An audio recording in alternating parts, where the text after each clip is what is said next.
Everyone, आज की video में हम क्लास 9th की हिंदी की वर्कशीट नंबर 6 सॉल्व कर रहे हैं, जिसकी डेट है आपकी 19 अप्रैल 2021।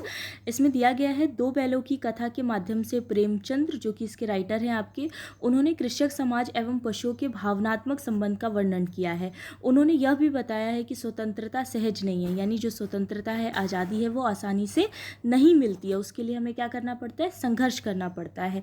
कोरोना तालाबंदी यानी कि लॉकडाउन काल में आपने स्वतंत्रता के महत्व को अच्छे से समझ लिया। यानी जब भी लॉकडाउन था बच्चों, तो हमें एहसास हुआ कि जो आज़ादी होती है वो कितनी ज़रूरी होती है।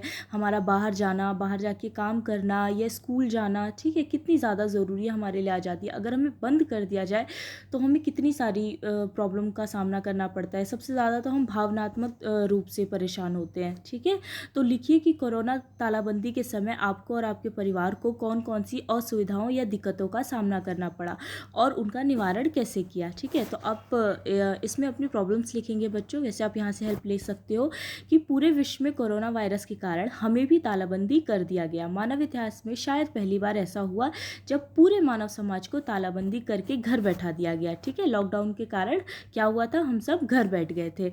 इस समय में हम सभी को एहसास हुआ कि आज़ादी का हम सबके जीवन में क्या महत्व है। जब पूरे देश में तालाबंदी की गई तो कुछ दिनों तक हमने अपने परिवार के साथ बहुत अच्छा समय बिताया।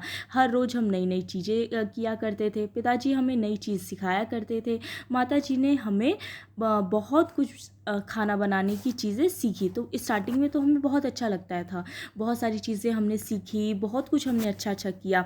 ठीक है, इसके अलावा सभी रिश्तेदारों से मिलना जुलना बंद हो गया था। हम किसी के घर नहीं जा सकते थे, आस पड़ोस में भी नहीं जा सकते थे, लेकिन उनसे फ़ोन पर या वीडियो कॉल पर बातें हो जाती थी। इसीलिए लगता था कि सब दूर होकर भी पास है। लेकिन जैसे जैसे तालाबंदी के दिन बीतते जा रहे थे, यानी जैसे जैसे समय गुजरता जा रहा था, हमारी जो समस्याएं हैं वो क्या हो रही थी? बढ़ती जा रही थी।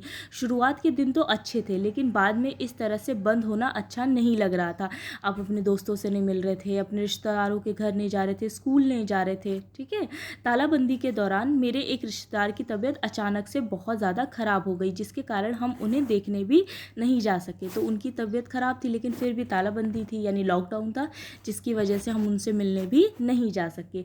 इसके अतिरिक्त हमारे घर के पास जो एक दुकान है, जहाँ से हम अपने रोज़ के खाने पीने की चीज़ें लेते थे, वहाँ के दुकानदार को भी कोरोना वायरस हो गया था, जिसके कारण उसे अपनी दुकान बंद करनी पड़ी। तो एक ही दुकान थी हमारे घर के पास, जहाँ से हम अपनी हर रोज़ की दूध की चीज़ें, ब्रेड, सब्जी, ये सारी चीज़ें लेते थे।